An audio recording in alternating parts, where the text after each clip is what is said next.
Saudara-saudari terkasih dalam Kristus, berkah dalam. Berjumpa kembali pada Inspirasi Sabda, hari Jumat 28 Agustus 2020. Pada hari ini, kita bersama-sama merenungkan Injil Matius, bab 25 ayat 1 sampai 13, tentang gadis-gadis yang bijaksana dan gadis-gadis yang bodoh. Dan untuk merenungkan bacaan Injil pada hari ini, marilah kita siapkan hati untuk berdoa. Demi nama Bapa dan Putra dan Roh Kudus. Amin. Allah Bapa yang Maha Pengasih, kami bersyukur atas segala kasih-Mu yang Kau curahkan dalam hidup kami. Pada hari ini, kami hendak menyempatkan diri untuk merenungkan sabda-Mu. Kiranya sabda-Mu sungguh masuk dalam hati kami dan menuntun jalan hidup kami. Inilah Injil Yesus Kristus menurut Matius. Pada waktu itu, hal kerajaan surga seumpama 10 gadis yang mengambil pelitanya dan pergi menyongsong mempelai laki-laki. 5 di antaranya bodoh dan 5 di antaranya bijaksana. Gadis-gadis yang bodoh itu membawa pelitanya, tetapi tidak membawa minyak. Sedangkan gadis-gadis yang bijaksana itu membawa pelitanya dan juga minyak dalam buli-buli mereka. Tetapi karena mempelai itu lama tidak datang-datang juga, mengantuklah mereka semua lalu tidur. Waktu tengah malam, terdengarlah suara orang berseru, "Mempelai datang, songsonglah dia." Gadis-gadis itu pun bangun. Semuanya lalu membereskan pelita mereka. Gadis-gadis yang bodoh berkata kepada gadis-gadis yang bijaksana, "Berikanlah kami sedikit dari minyak-Mu itu, sebab pelita kami hampir padam." Tetapi jawab gadis-gadis yang bijaksana itu, "Tidak, nanti tidak cukup untuk kami dan untuk kamu. Lebih baik kamu pergi kepada penjual minyak dan beli di situ." Akan tetapi, waktu mereka sedang pergi untuk membelinya, datanglah mempelai itu, dan mereka yang telah siap sedia masuk bersama-sama dengan dia ke ruang perjamuan kawin, lalu pintu ditutup. Kemudian datang juga gadis-gadis yang lain itu dan berkata, "Tuan, Tuan, bukakanlah kami pintu."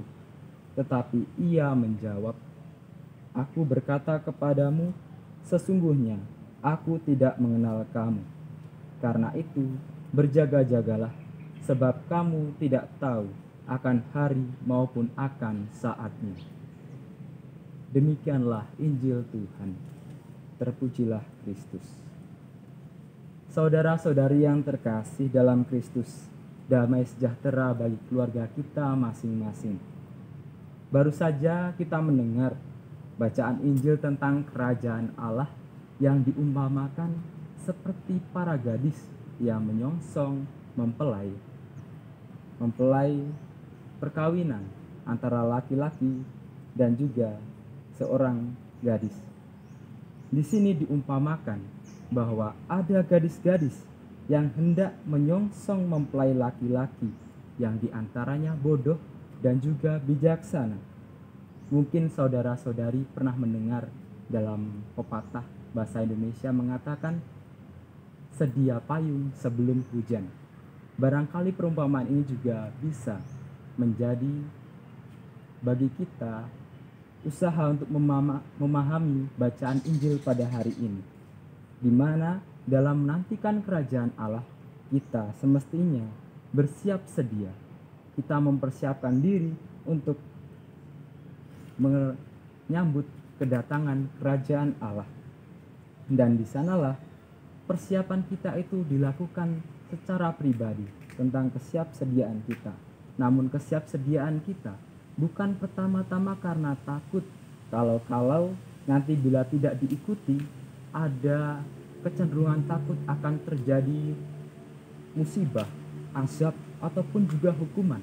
Tetapi kita menantikan kedatangan Allah dengan mempersiapkan diri karena kita percaya bahwa Allah akan memberikan kepada kita damai sukacita yang lebih besar dan yang saat ini bisa kita rasakan dalam hidup kita masing-masing lewat jalan yang terbaik dari Allah.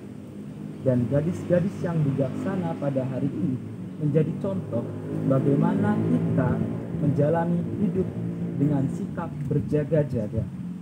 Para gadis yang bijaksana menyiapkan diri menyambut sang mempelai dengan cara mempersiapkan diri dengan membawa persediaan minyak. Dengan tetap menyalakan pelita, berarti mereka juga berusaha agar mereka tetap dikenali oleh sang mempelai untuk ikut dalam perjamuan pesta bersama dengan mereka.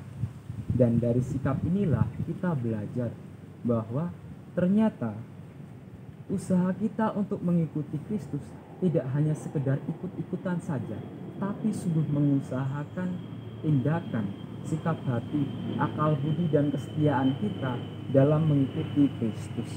Dan dengan demikian, jalan yang kita pakai ialah jalan untuk menyiapkan hati dengan sungguh-sungguh sesuai dengan kehendak Allah. Dan marilah dengan kesadaran ini, saudara-saudari yang terkasih, kita mohon rahmat Allah agar kita dimampukan untuk taat dan setia dalam melaksanakan kehendak Allah. Berkat Tuhan menyertai kita semua. Amin.